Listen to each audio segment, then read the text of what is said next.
Sa Senado naman, inilatag ni Senador Bongbong Marcos ang timeline para sa pagtalakay ng Senado sa panukalang Basic Law on the Bangsamoro Autonomous Region o BL-BAR.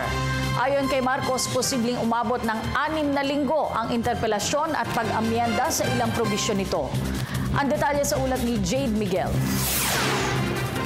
6 na linggo ang maaaring abuti ng interpelasyon at pag-amyenda sa ilang probisyon sa Basic Law on the Bangsamoro Autonomous Region kay Senador Bongbong Marcos na sponsor ng naturang substitute bill.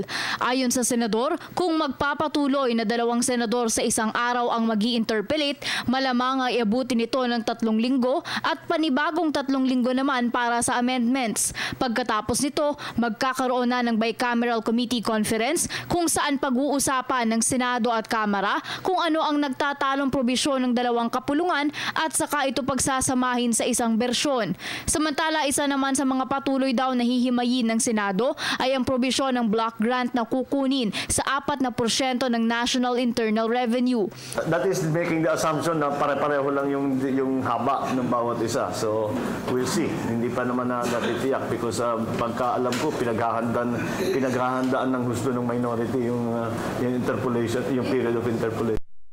Isa pang inaayos nila ayon sa senador ay kung maaaring magkaroon ng superbisyon ang national government sa paggamit ng pondo ng Bangsamoro na baka naman daw posibleng makaapekto sa fiscal autonomy na igagawad sa Bangsamoro. Kaya naman anya masusi nilang binubusisi at kinokonsulta sa bawat mambabatas ang mga gagawing pagbabago sa panukala.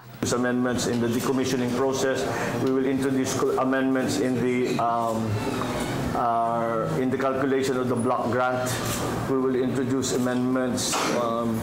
And the other amendments that the committee would like to introduce are mostly corrections. Yung halimbawa may mga powers na nasa maling kategorya.